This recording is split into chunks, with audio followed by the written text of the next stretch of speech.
Well, this morning I thought I would talk about the yes buts which Elka mentioned yesterday. The Germans spontaneously used to come, aber.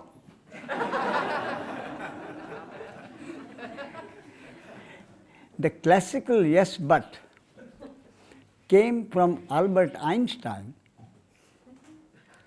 when Niels Bohr and his group of scientists presented Albert Einstein with the theory of uncertainty, the basis of which, as I understand it as a non-scientist, is that any moment out of the ocean of possibilities, which possibility will collapse into an actuality, no one knows. That, I think, is the basis of the theory of uncertainty, quantum mechanics. So Albert Einstein went through the theory very critically and finally admitted to them that he could find no flaw in the theory. Yes, the theory was perfect, but I cannot accept the implication that God plays dice with the universe. Then Niels Bohr explained to him, God does not play dice with the universe. We think God plays dice with the universe because we do not have the full information which God has. So what is uncertainty for us is not uncertainty for God. So the teaching, same kind of reaction is evoked. So what is the basis of the teaching? The basis of the teaching is that the functioning of manifestation, in the functioning of manifestation, which we call life as we know it, nothing can happen unless it is the will of God. And when I say God, as I have repeatedly said, I mean not an all-powerful entity connected with the manifestation, but the very source, one without the second, from which everything has emerged. So the basis of the teaching is nothing can happen unless it is the will of God. And God exercises His will through every human being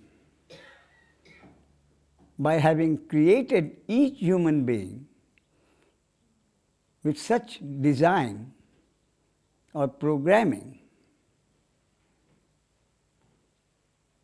that the human being cannot but react to any input which God puts in, like a computer.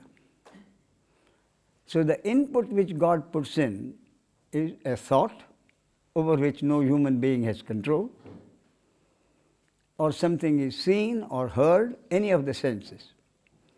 In other words, the basis is no human being has any control over what thought is going to come next, or what he will see next, or what he will hear next, or any of the senses. That is the input. The brain reacts to that input, and what comes out, the reaction of the brain, is the output over which the human being has no control. That is the basis of the teaching. So anything that happens because that is the reaction of the brain to an input strictly according to the programming. And the programming means the unique genes plus environmental conditioning, over neither of which has the human being had any control at all. That is the basis of this teaching. To that there are yes buts. The first one being, the theory seems acceptable. It seems logical. But the first objection usually is, does the teaching not lend itself to fatalism?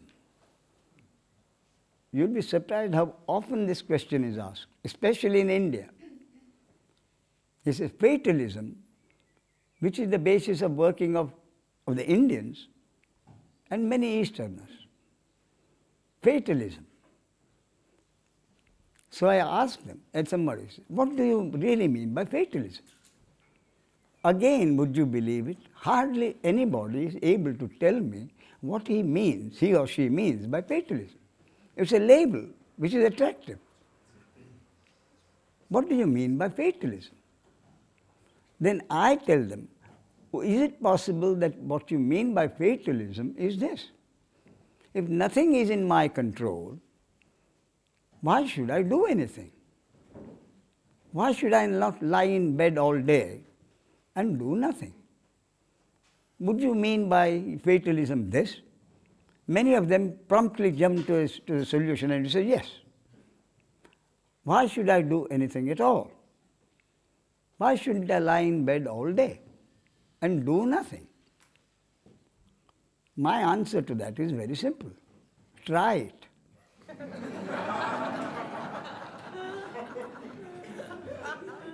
And when you say do nothing, you're thinking of doing something physically. But the doing is not just physical. Any action can be physical or mental. So try to lie in bed all day and not think about anything. The energy inside the body-mind organism will not let you be idle for any length of time. So that is out of the question. So fatalism, if it means not doing anything, is out of the question. In any case, the teaching does not say that you cannot exercise your free will. I've always said the free will is there. In fact, life will not go on until each human being exercises what he considers is his free will. So the answer every time is, do whatever you like, whatever you think you should do.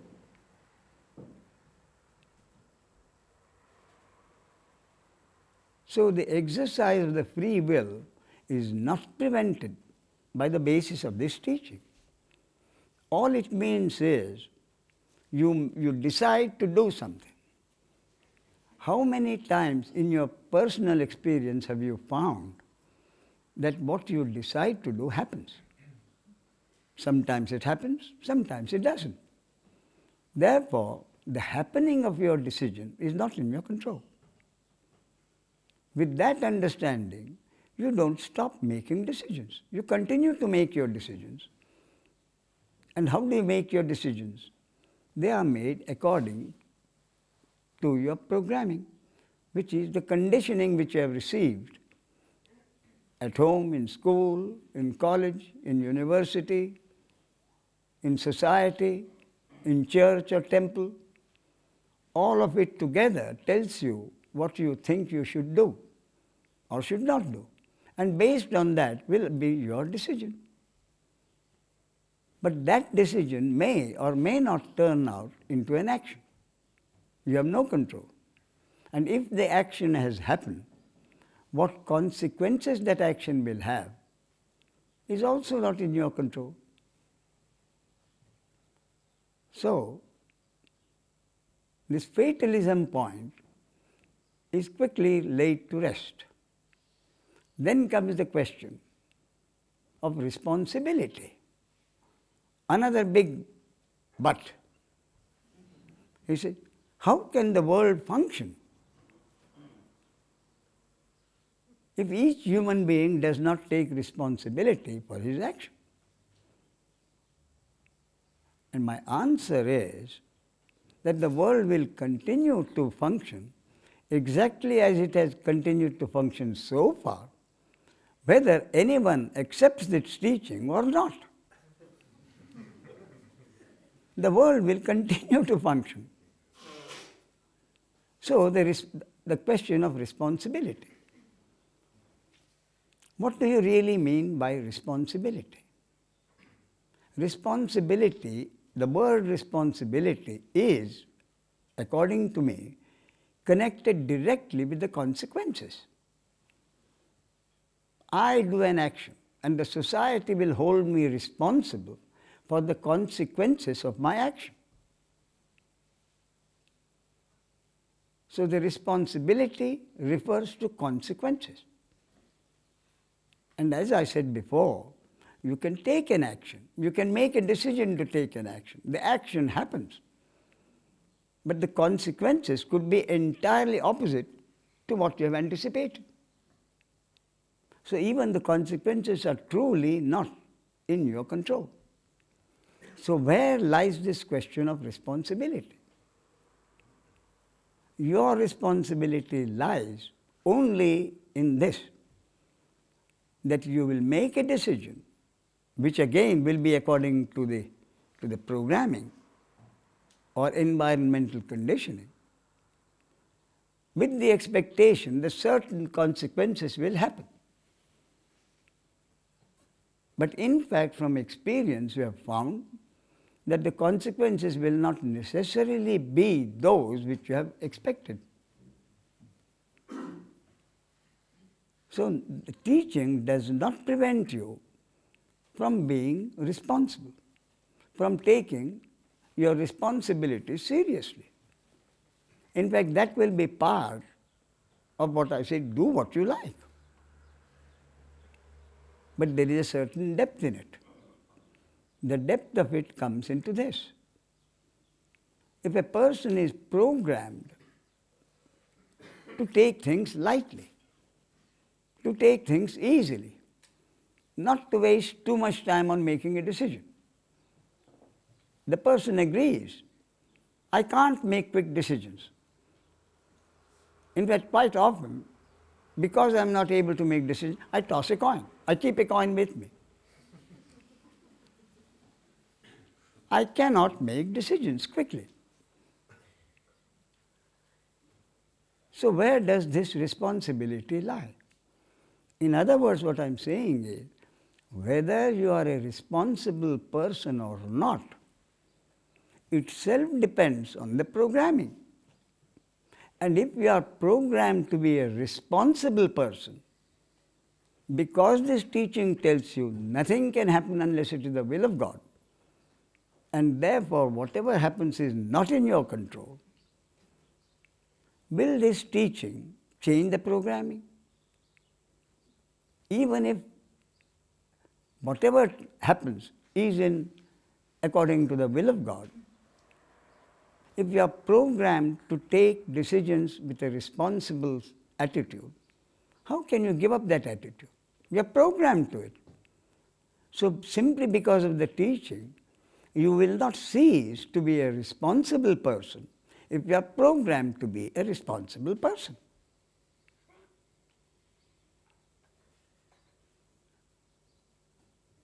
You see? So this yes but again is quickly liquidated.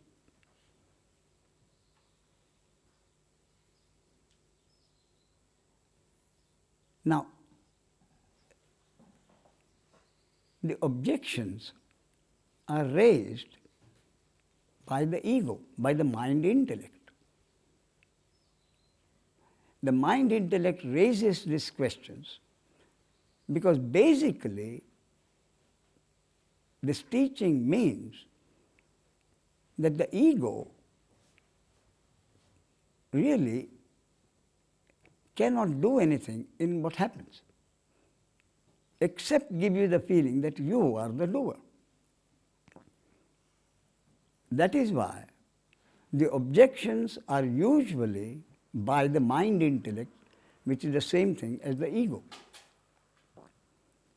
And sometimes it does happen more often than you might imagine. The teaching goes to the heart, not through the mind intellect, but direct to the heart. He says, this is so, this is it. So these yes buts don't arise, and yet life goes on exactly as before. So the objections are raised by the mind intellect or the ego. One of the main objections raised by the ego are this: I do things because I am motivated. I want to achieve something. And if this sense of achievement, this motivation is not there, how can the world progress? All the achievements of the human being, of the human race, have been because of motivation. And if you say nothing happens unless it is the will of God, what happens to the principle of motivation? My answer to that is, it is not really motivation which has brought about what the human race considers its achievements or progress, but that those achievements and that progress had to happen according to the will of God. And for those achievements to happen, whatever was necessary was provided. Again, to refer to Albert Einstein, he had the humility along with his intelligence to realize and to say that the equation E is equal to mc square, which is the basis of the theory of relativity, the equation came to me from outside. The equation came to me from outside, which is the real thing.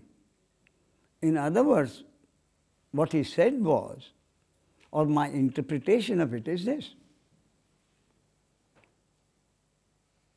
for better or for worse, it was God's will that the human race should have the basic theory of relativity on which came all the supposed progress, including the atomic and nuclear bombs. So, for the theory of relativity to be given to mankind, I repeat, for better or worse, the source or God created a body-mind organism with such a design, with such a programming, that that body-mind organism only was able to receive the equation. The equation, as he himself said, he didn't create the equation. The equation was always there. Only thing is, there was no body-mind organism with such a programming as to be able to receive it. The equation was always there. So, because the further progress had to be there, the theory of relativity had to be given, and for the theory of relativity to be given, a suitable body-mind organism was created.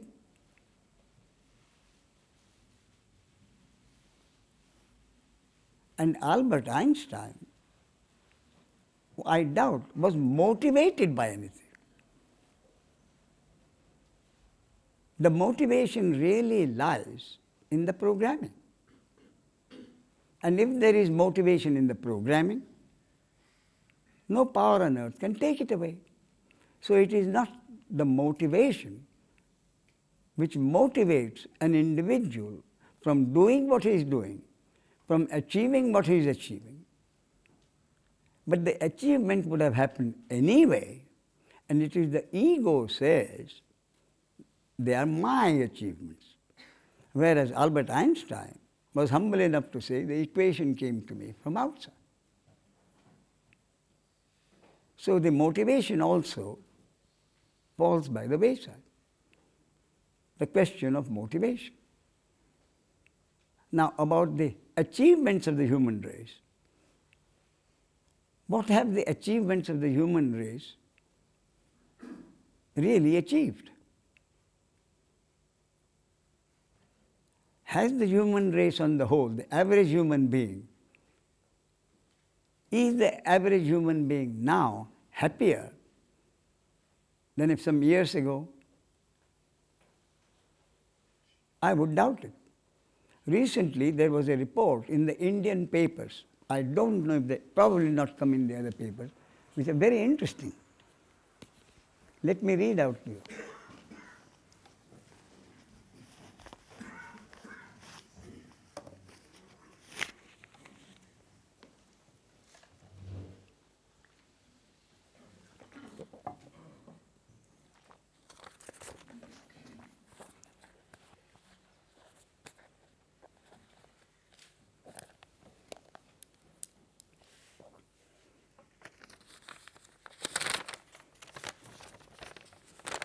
The heading of the brief report is this: Bangladeshis are world's happiest people. Bangladeshis are the world's happiest people. The report is from London. Based on a research done not by a riff-raff society but done by the London School of Economics. The research was done by the London School of Economics. And this is what it says. Would you believe it? Bangladesh is the happiest nation in the world. The United States, on the other hand, is a sad story. It ranks only 46th in the World Happiness Survey. That's way behind India, the 5th happiest place in the world.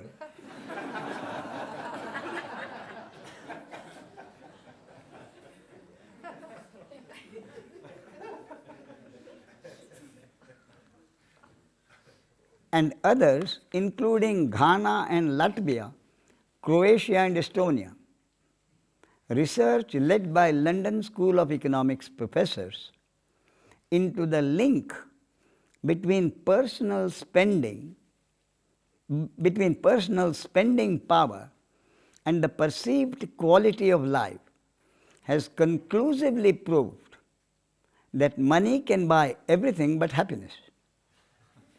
The study revealed that people in Bangladesh, one of the poorest countries in the world, derive far more happiness from their small income than, for example, the British, 32nd on the list, do from their relatively large bank balances.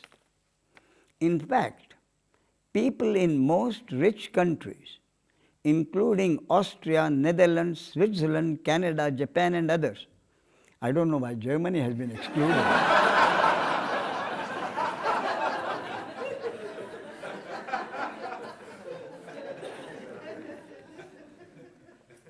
These others are much unhappier than their poorer counterparts in countries like the Dominican Republic and Armenia. Most unfortunate, however, are Russians and people in some other parts of the former Soviet Union. They are neither rich nor happy. Indicates the World Happiness Survey. Slovenia, Lithuania, Slovakia, Russia, Ukraine, Belarus, Bulgaria and Moldova follow the United States in the list to bring up the rear. Now this is interesting. The study shows that although the British have twice as much money to spend in real terms compared with 40 years ago, although the British have twice as much money to spend in real terms compared with 40 years ago, their perceived quality of life has not improved. Earlier surveys revealed that many Britons thought money could bring happiness. The new study shows that such a link still exists in poor countries because a small increase in income can mean large improvements in lifestyle. The new study shows that such a link between money and happiness still exists in poor countries because a small increase in income can mean large improvements in lifestyle. However, beyond a certain income level, that direct relationships break down. Beyond a certain income level, direct relationship breaks down. According to the research, happiness in rich countries now is far more dependent on close personal relationships, good health, and job satisfaction. I thought that was an interesting.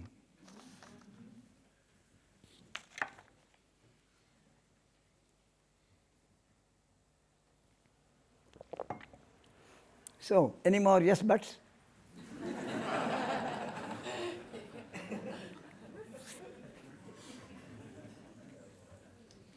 Yes.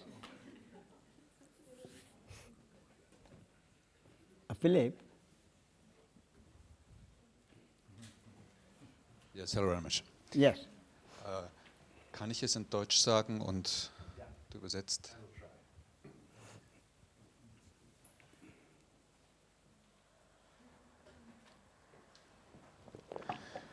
Zuerst im Überbau bin ich mit der Lehre einverstanden, ich jetzt. In principle, he can agree with your teaching. But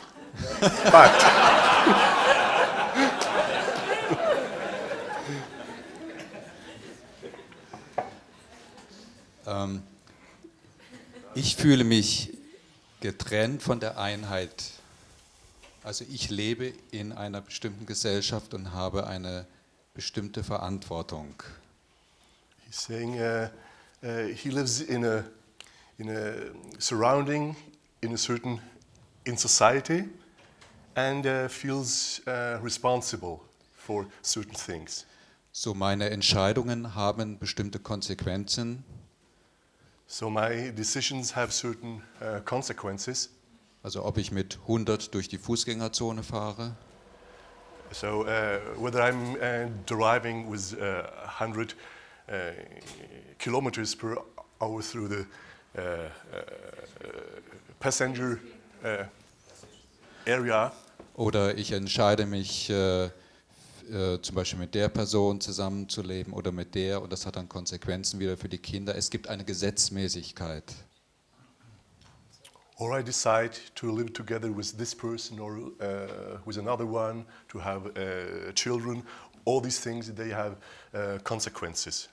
Und zwar bestimmte Konsequenzen, es ist eine Gesetzmäßigkeit da. And he says there is an order, there is a law of cause and effect, he feels. So, was soll ich mit den Gefühlen machen, die auftauchen, die bestimmte Konsequenzen haben, die doch in meiner Hand liegen?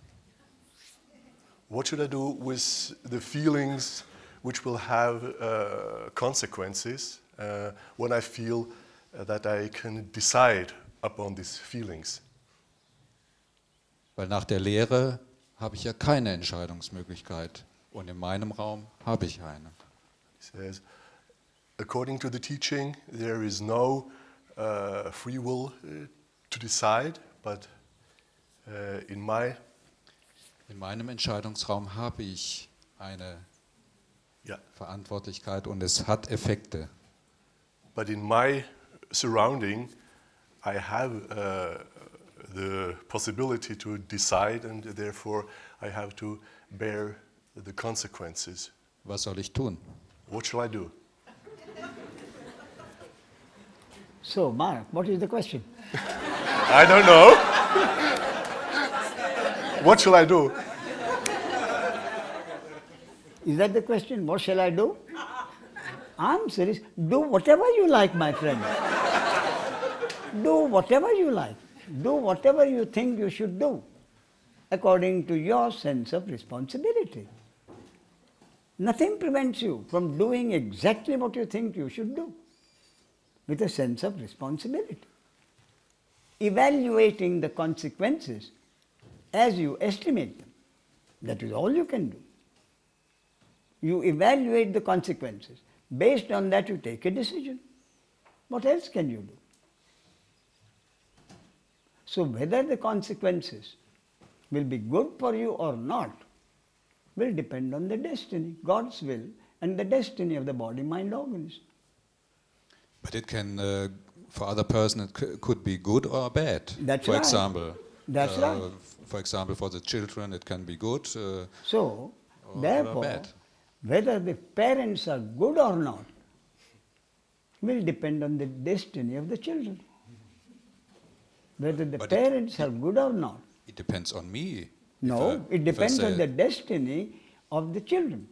If it depends on you, you do whatever you think you should do for the good of the children. Nothing prevents you from doing that. Do whatever you think you should do in the interests of your children. That is all you can do, isn't it? What prevents you from doing it? Do, I repeat, do whatever you think you should do in the interests of your children whom you love. That's all you can do. But if you mean, how can you guarantee that the children will get what you expect them to get? That is not in your control. That depends on the destiny of the children. So what I am saying is, you may do your best for the good of the children. But what finally happens to the children depends on not what you decide to do, but on the destiny of the children themselves.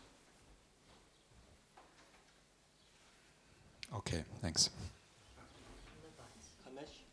Yes, Philip. There is a very contemporary yes but, which concerns the programming. You see, genetically, very soon, the genes are going to be tackled and altered. And this will alter the genetic programming, seemingly. Already on the market, psychologically, there are techniques which do alter the conditioning. You're familiar with yeast, that's one of them, and there are others who actually deliver what they say they are going to deliver. And this alters the conditioning. So apparently, the programming is tackling itself. And on the whole, I understand it makes absolutely no difference. But, maybe you just could go a little bit into that, because apparently it gives an escape route to the mind, because, the reaction is saying, well, after all, I will alter my programming, or it is possible for, you see, so. Go back to the basics, Philip. Yes. What is the basic? Will it happen? It will happen only if it is the will of God. Otherwise, all your genetic efforts will go down the drain with a lot of money. Sure. Sure. But if it is supposed to be successful with whatever consequences, that also will be the will of God. Absolutely. But it's just a new possibility, because Sure. a few years ago, it was absolutely radically impossible to That's touch the right. genes, Yes. and there was no successful approach Yes. to the conditioning. Yes. It just happens that, as you say, Philip, at one point of time, the physicists said it is impossible for a heavy object to go into the air. sure, At one time, they said that. In other words, flying was impossible. The knowledge at that time said flying, heavy object going, is impossible, but it's happened. yes.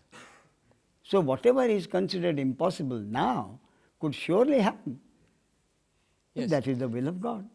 But you see, it's an interesting perspective, because concerning the altering of the conditioning and the behavior, it seems that through the will of God, I mean, this is the intention and the mechanics of it, there are now ways to have some body-mind organism tally that will of God. So they may, and erroneously sometimes they believe that they are in charge, they are made to believe that, and that's the technique of the thing. And then, they're made to believe that they're gearing the boat in the right direction. But it's just that, it so happens that their intention seems to tally with the intentions of the source, you see. So there is a modification there because it seems to be some kind of mechanics devised by source to have some alterations for a behavior to tally its will. You see what I mean? No. No.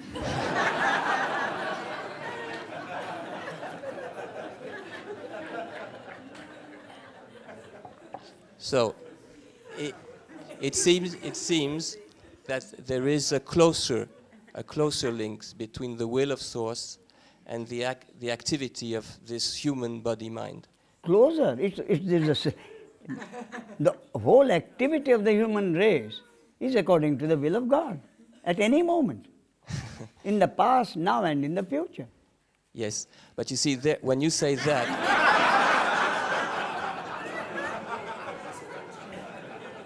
it's a matter of rhetorics, of dialectics. But you see, when you say that, yes, it's like you're talking from the viewpoint of a strategy. You see, very often, I have a slight misunderstanding coming up, and then I spot it.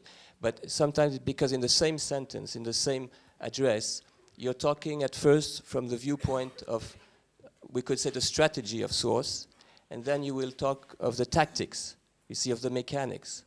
Because, of course, source has an intention, and overall, all there is source. Philip, strategy and tactics are words used only by the human being. For the source has already done it. The whole movie is already there. The whole movie is already there. And according to my concept, the script has been, the consciousness of the source or God has written the script, has produced and directed the movie, is playing all the characters in the movie, and it is the source or consciousness of God who is witnessing the movie. It is all there.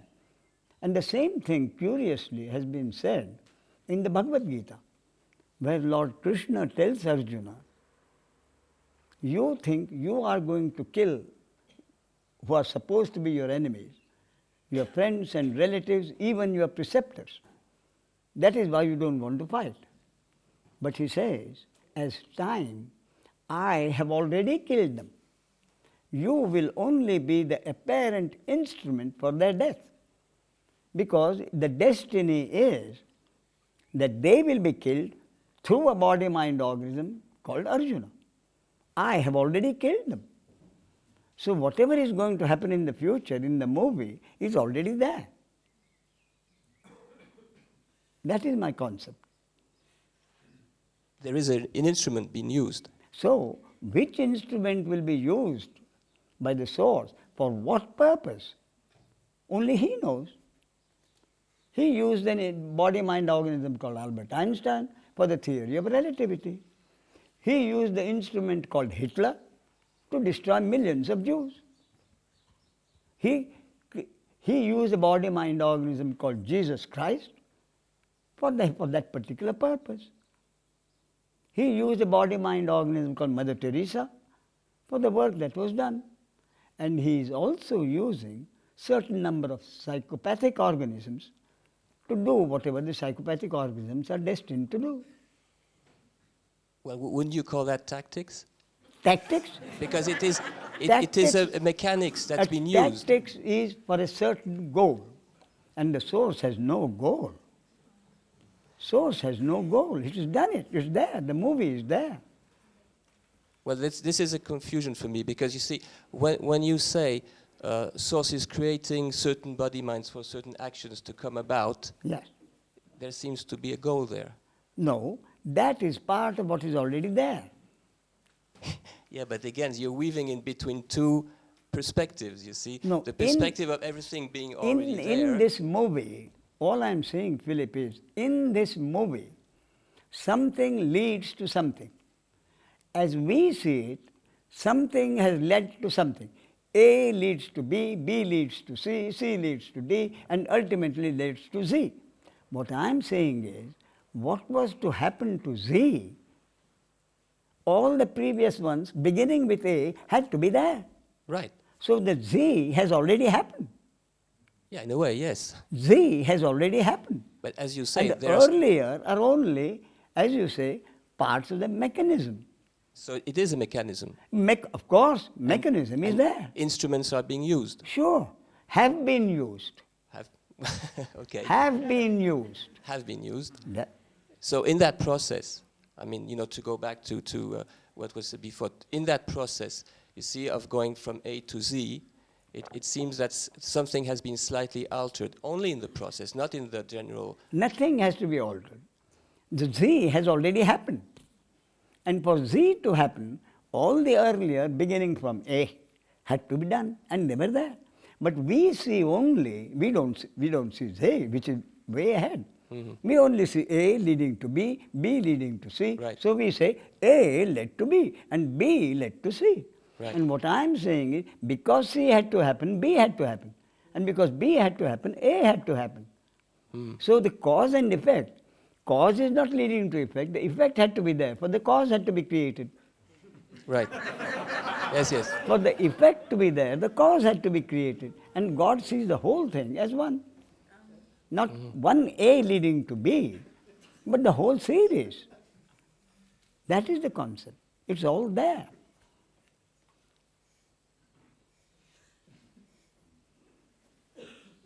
Okay, thank you. Okay. Ramesh, is it correct that since everything is the will of God, whatever happens, anywhere, anytime, and particularly whatever thought you may have and your reaction to that thought, any emotion and any reaction, since all of this is inevitable, isn't the message accept this, relax, and go with the flow, so to speak? Indeed. What I would say is, therefore, relax. Enjoy your life as it happens, including the joys and the unhappiness. That is all you can do, really. Enjoy your life as it happens. And as it happens will include both good and bad, happiness and unhappiness, to the extent that this body-mind is destined. Thank you. Exactly to the extent that this body-mind organism is destined. Thank you.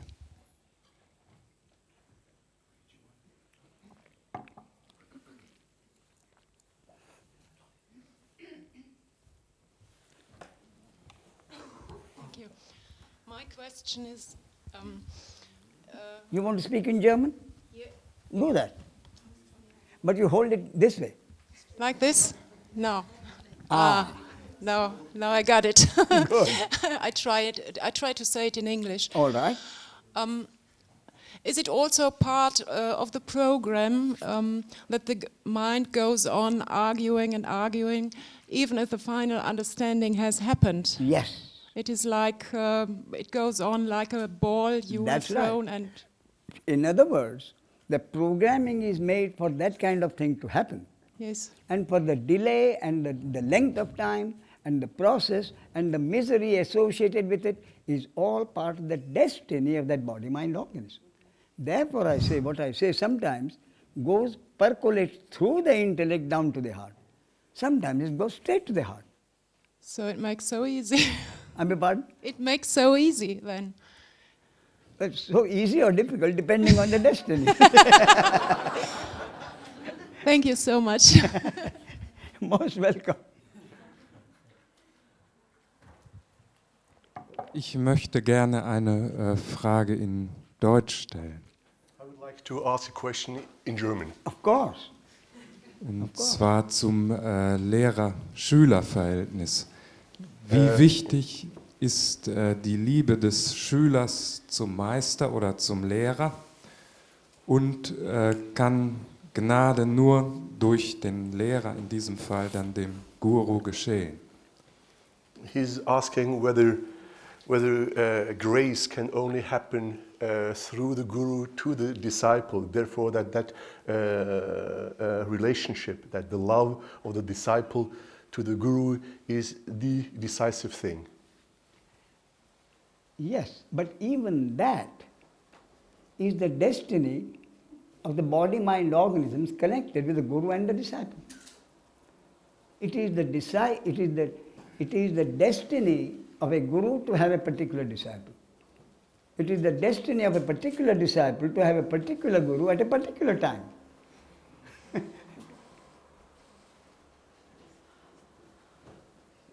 Könnten Sie das nochmal übersetzen? Ja, Ramesh sagt, dass auch dieses Verhältnis Guru-Disciple, also Lehrer-Schüler, dass das bestimmt ist, vorbestimmt ist. Auch das ist in der Programmierung drin. Ich stelle nochmal dann eine kurze Nachfrage betreffend der Liebe des Schülers zum Guru. Und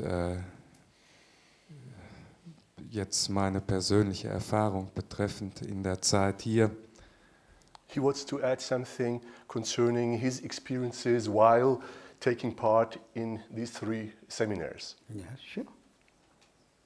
Ich habe eigentlich alles, aber ich vermisse eine intensivere Beziehung auf der Ebene des Herzens He says zu Ramesh. he got everything, but he is missing a more intense relationship to you on the level of heart. That's it. You see, whether that will happen at all, and if it is to happen, when it will happen, is a matter of the destiny of this body-mind organism and the destiny of this body-mind organism. You see, the whole point is that even the disciple may be forcibly led to the Guru. I'll tell you what happened to my Guru, Nisargadatta Maharaj.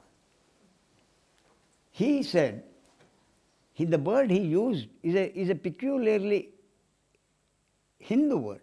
He used the word pinda, meaning the essence of the being. That is not how the word is technically used, but he used the word pinda as the essence of his being. And he says, my pinda, that means the essence of my being, is bhakti. So he said, according to his usual routine, he would work in his bidi shop. When the shop was closed, he would go to a temple quite close by at a time when the bhajan was being sung for half an hour. So he added that he had a good singing voice.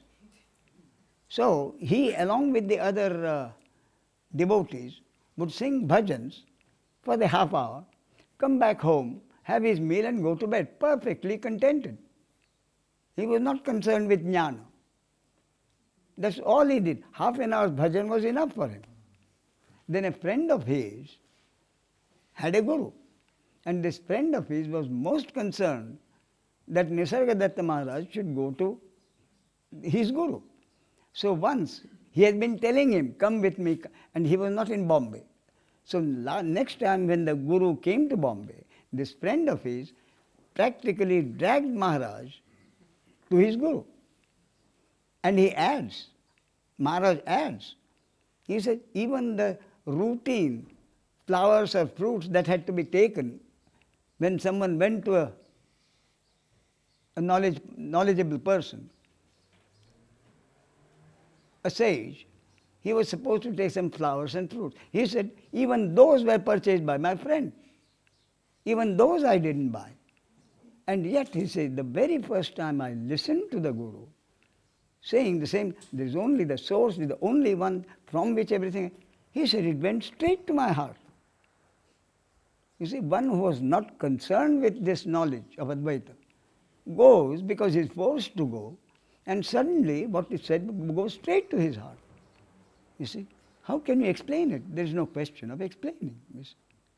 That was the destiny of that body-mind organism, to be converted from bhakti to jnana. And normally, what I would say is, the bhakti and the jnana go together. But in Maharaj's case, apparently, from what he did sing his bhajans, but he said he sang his bhajans because his guru asked him to.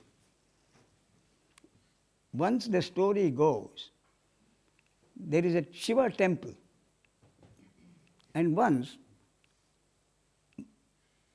after the understanding had happened, Nisargadatta Maharaj and 3 or 4 of these people climbed up and went to the Shiva temple at the top.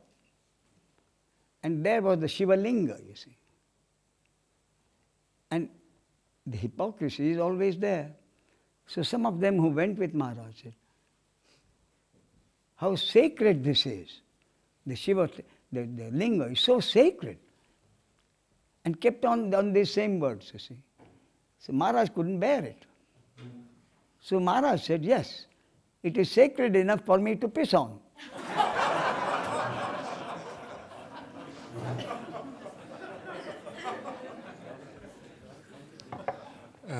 So there is this contradiction.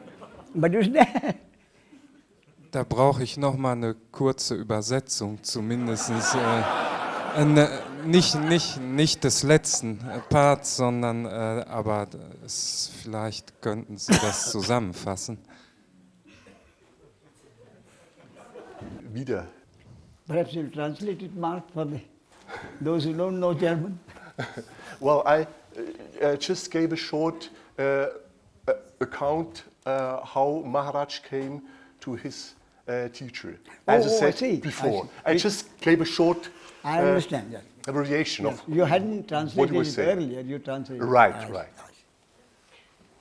And then told him that even this love to the guru, it's something that the disciple cannot do by himself. It's if it's destined to happen, then this love will be there, will come.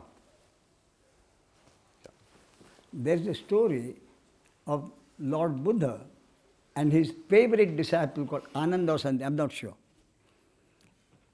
And because they thought that Ananda was Lord Buddha's favorite, that is chosen as a favorite, there was always some grumbling about it. So once what happened was, Lord Buddha and his group were crossing a stream. So Buddha asked Ananda to do something, gave him some work to do at one end, and the others crossed over and waited at the other end. So the others thought this is a good opportunity to talk to Buddha that it's not good to have a favorite. So they mentioned their problem. Lord Buddha listened to the complaint and then shouted with some urgency, as if there was some urgency, Ananda, twice or 3 times. Ananda heard it, noticed the urgency, and was in such a hurry to get to his guru, he walked across the stream. So his love for the guru made him walk across the stream. The others saw it, and there was no more grumbling.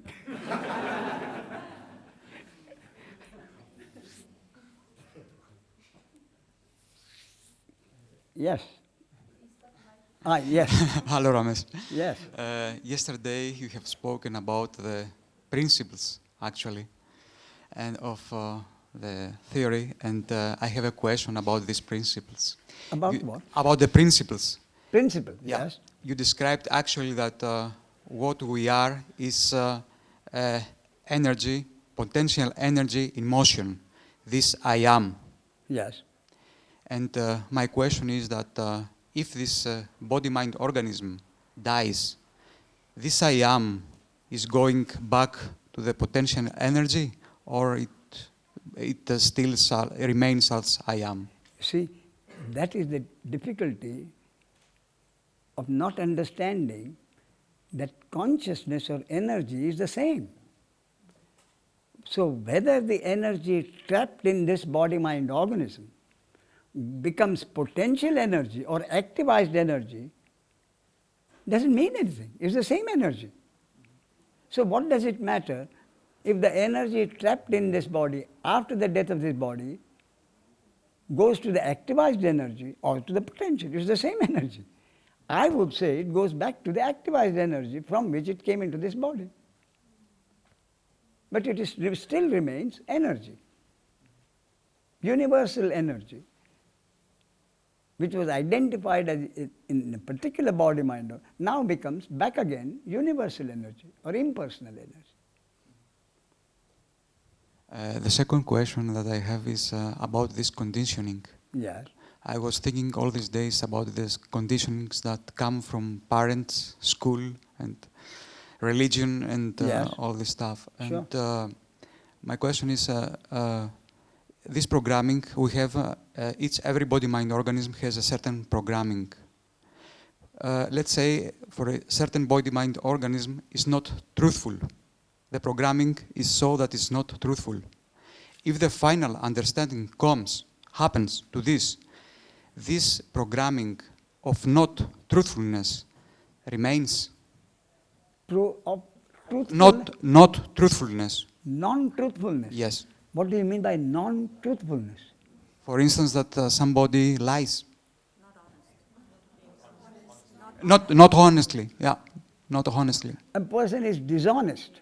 Is that what you mean?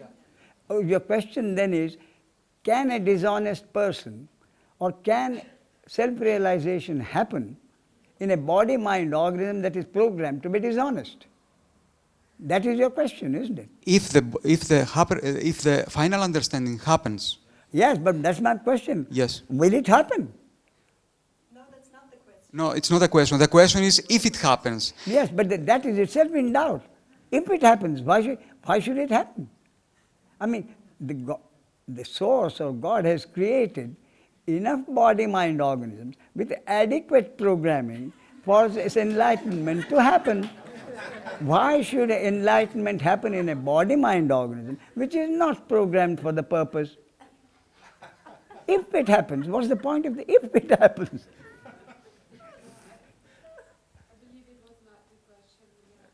What I asked is like this. Suppose that it's happened. For me, it can be happen, actually. Yes. Afterwards, this conditioning remains or not? You see, now, basically what you are saying is, can conditioning change? That's your question. Conditioning is changing every minute, every day. What you are listening to now is nothing other than conditioning. What you are listening to now is nothing other than conditioning, which will affect the existing conditioning.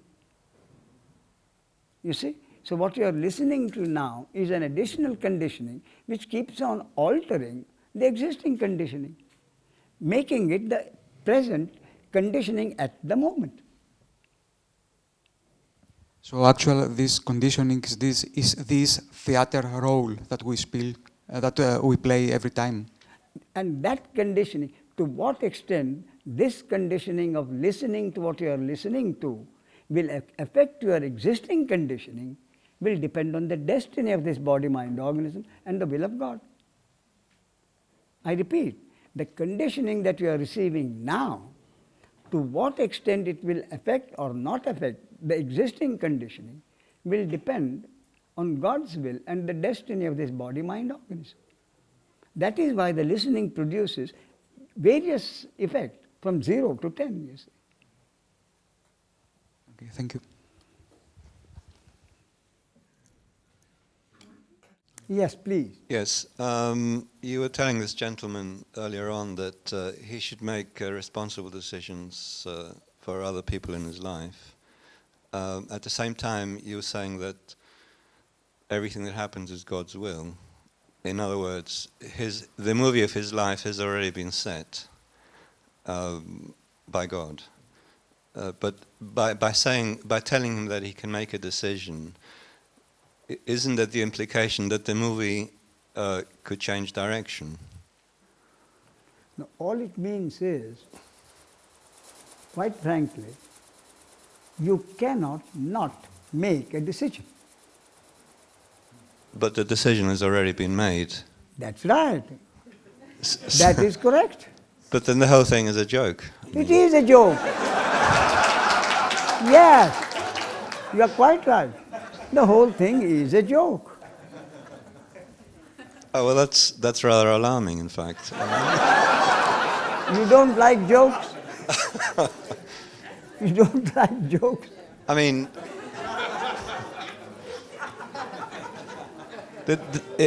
if a decision has to be made at the time the decision is being made, the experience is one of truly having a choice, but deep down it appears that there isn't a choice. So, you're quite right. Deep down, you know that your decision is not going to make any difference to what is going to happen, what has already happened. But I repeat, that is not going to let you not make a decision. The energy inside this body-mind organism will continue to function.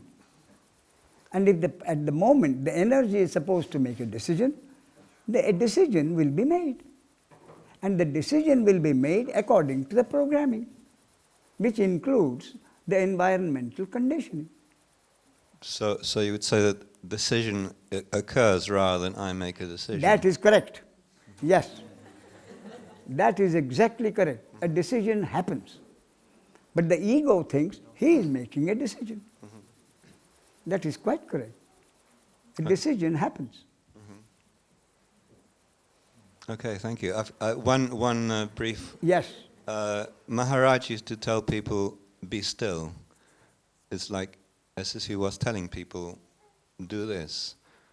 For instance, be still. I mean, this is an impossible kind of suggestion, because at most I can keep my body still.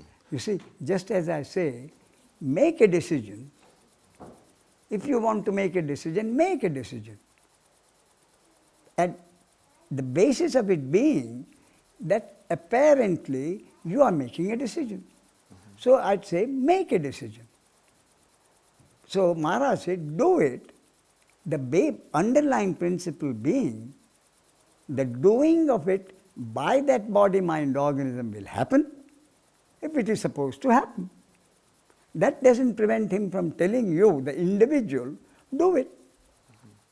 The basic understanding is the doing of it will happen only if it is supposed to happen. But in talking, you have to use the active tense. Do it. But whether you will be able to do it or not in your control. Therefore, whether the doing of it will happen is entirely another matter. That doesn't prevent Maharaj from telling the reader, do it. Okay, thank you. But the underlying understanding is the doing may or may not happen according to the destinies. I would... Yes. If you don't mind standing up, it would... Yes. Ah, I would very much like to know what you think about the beginning of the source. I mean, where do you put the Big Bang and the universe? I'm sorry, could you repeat that, please? I would like to know what you think about the beginning of the source. The beginning of the? Source. Source. Yes. Now look, what do you mean by the source? The source is the one and without a second. The source cannot have another source. That is what I mean by source, and that is what I repeatedly say I mean when I use the word God. You see, if you tell a child something, God did this, and God made you, any intelligent child will say, who made God? You see, because the way it is explained, God is not the source. God is an all-powerful entity who holds your fate in His hands. But the source is the one without a second. Source is that which has nothing behind him. The source is one which does not have another source, in which case he wouldn't be the source. The source is that which does not have another source.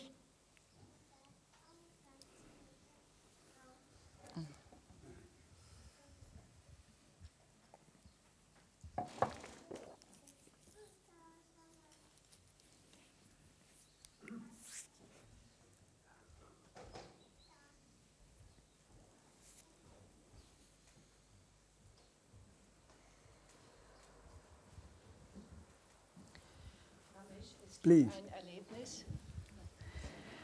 Danke. Es gibt ein Erlebnis in meinem Leben mit IM. Warum war es meine individuelle Stimme, die ich gehört habe oder die gehört wurde? Es war ein Meditationserlebnis und ich erkannte, dass mein Leben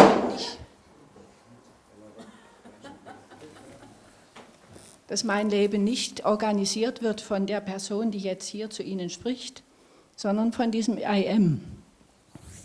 Aber die Frage, die ich immer wieder habe, ist, warum war es meine individuelle Stimme? Ein Priester hat mir gesagt, das hätte mir der Teufel eingeredet. Ein Therapeut hat mir Your question is why? Warum war es meine individuelle Stimme, die gehört wurde? Well, I'm not sure whether I got it rightly, so I will try. She said that she had, in meditation, she had an experience. So she heard somehow, how she call it, an individual voice, her individual voice. She was hearing, so she understood at that moment that it was not her making her own destiny, that it was something else that is doing the whole thing. But her difficulty is and was that she had the impression that it was a personal voice telling this. Her own individual voice saying this to her. So that's her difficulty, that it was her individual voice that told her this. Which is the ego. Yes. Which is the ego. That is the ego. Her individual voice telling I am. Because she said she had an I am experience. And her question is, why was this voice her voice telling her I am? You see now, if that voice told her that she is God, No. what explanation can I give? If that voice which she says is her voice tells her that she is not what she thinks she is, but she is God. I haven't the feeling that I am God. So now this voice is telling you, what you are saying is this voice tells you what to do? Is that what you are saying?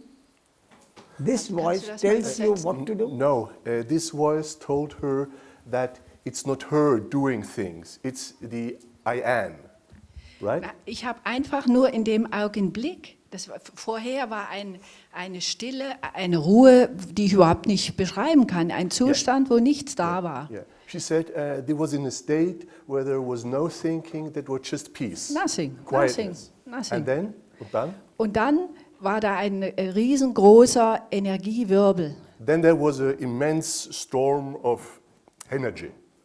Und dann wurde die Stimme gehört aus dem Kosmos. And then she heard the voice out from the cosmos. Ja, und das hat mich sehr erschrocken. Ich hatte das Gefühl, da bin ich ewig zu Hause und ich wusste, das I am organisiert mein Leben und nicht ich, die ich jetzt hier spreche. Then she was afraid while hearing that voice, and she understood that that it was this I am. It was not her having the control over things. Ja. And this to her was quite frightening, right? Die Tatsache, dass es ihre eigene Stimme Ja. war. Ja, we das- had the das impression ist- that this was her own voice Ja. saying this, and this to her was frightening. Yes. Who was frightened? Was ist Wer erschrak sich? Wer war Who was frightened? erschrocken? Wer war das? ja, ich natürlich, das Ego, Ja, das ist mir schon the klar. Ego, she says. That's right. So the second voice, which says, I'm afraid, is the ego. Ja, das, So das the ego is afraid to be told that the one who is in charge of in control is the I am, which is the source in action. The ego doesn't like it. So the ego resisted this experience that has happened. kannst du das mal übersetzen? Ja. Das Ego liebt es nicht, wenn es plötzlich hört und versteht, dass es nicht selber die Kontrolle hat, Ach, das dass hat es mir dem noch- ausgeliefert ist. Das hat mir auch eine große Krise gemacht. Ja. Drum, zuerst war dieses Ego nicht da, da war Stille. Und danach kam das Ego rein und erschrak sich. Ja. Ja, ja, das ist so. Ja, meine Frage ist trotzdem noch nicht, ich habe immer noch, warum ist es das nicht mal, ich bin immer davon ausgegangen, dass es eine neutrale Stimme sein müsste, dieses I am, und nicht meine individuelle Stimme. Das war nicht die Stimme des I am, Aha, das war das Ego dann. Ah, So ja. she says she's still somehow disturbed that this voice was that it was her personal voice telling her these things. Then why should anyone be afraid? If it was your own voice telling you whatever it was, who was afraid? Who was there to be afraid? It was your own voice telling you. So who was there to be afraid? The Yeah. only one to be afraid was afraid of that other voice, the other experience. ja, The ego is afraid ja, of the experience of the I am. ja, So the experience of the I am happens. Why, nobody can say, but it's happened in your case and the ego resists it. Because that voice tells the ego that you have no control over the life. ja, genau das war And that die is why Erfahrung. the ego is afraid. And the ego does not want that voice to tell you whatever it is saying. So the ego has resisted that experience. Kannst du das nochmal übersetzen? Ja. Es war das Ego, das dieser Erfahrung Widerstand leistete. Ja, Das Ego erschrak sich. ja, ich war entsetzt, natürlich. Das ist normal.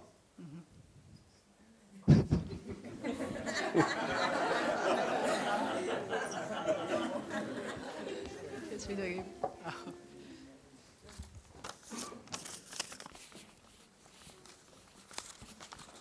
Bitte? Ja, ich habe eine Frage.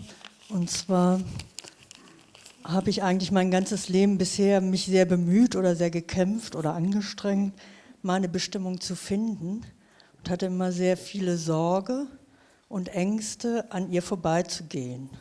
She says that all her life she was struggling hard and trying to find the right way.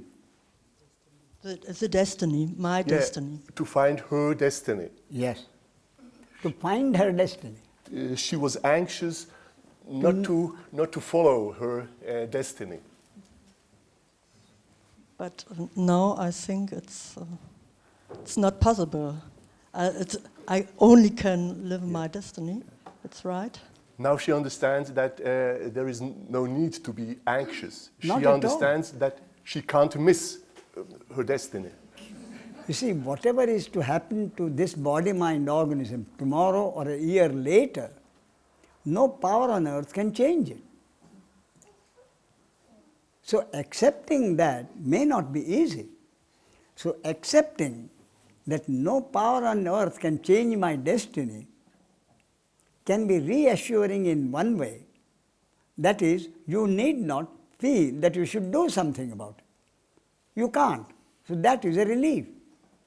But I am not saying that if this body-mind organism is programmed to worry, I am not saying that occasionally what will happen next year, the worry may not come up. The thought, what will happen to me next year, is the input. The brain reacts to that input and worry may come up. If that body-mind organism is programmed for the worry to happen, worry may come. But the understanding is that no one can change anything in your destiny. The relieving part of it is, if you are going to have 1,000,000 marks next year, no power on earth can stop it. You will have it.